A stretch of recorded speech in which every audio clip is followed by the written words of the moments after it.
Amatullah from Ethiopia. Assalamu alaikum wa rahmatullahi wa barakatuh. Wa alaikum assalam wa rahmatullahi wa barakatuh. My question is, if a person sitting in a gathering and someone starts listening to something which contains music on, like, from the TV or on their devices, or if someone enters a room and someone is listening to something which contains music, should this person tell the one listening to the content that they're listening which contains music, should they tell them to mute it? Assuming they're Muslim?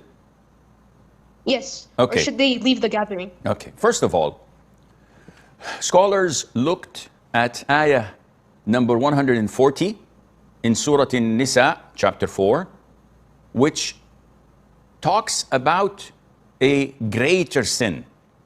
Allah says, and Allah revealed to you that if you were to hear the verses of the Qur'an disbelieved in or mocked about, you should not sit with them until they indulge in something else. Otherwise, you will be like them. So in this ayah 4:140, it talks about كفر الشرك. قد نزل عليكم في الكتاب أن إذا سمعتم آيات الله يكفر بها ويستهزأ بها فلا تقعدوا معهم حتى يخوضوا في حديث غيره إنكم إذا مثلهم. From this ayah, scholars said that any sinful act takes the same ruling. So if I'm sitting in a gathering and someone starts to smoke, and passive smoking is also harmful, and I can smell it, I can see it, it's coming to me, scholars say you have to forbid evil by saying, Akhi, with all due respect, I don't smoke and this is hurting me, the smell is bad, it's gonna cling to my beard and my clothes. If he stops, alhamdulillah, you've done the best, and that is to forbid evil and prevent it.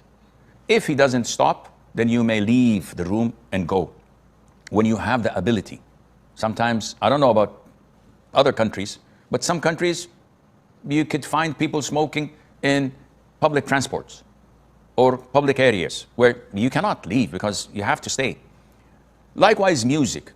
Likewise, if I'm going to visit a family relative or a sibling or a parent, and they start watching Netflix and listening to music, watching movies, and I'm in their presence, I have to weigh the pros and cons, but generally speaking, I have to tell them, please, I don't watch haram, I don't listen to haram. If you can, kindly turn it off.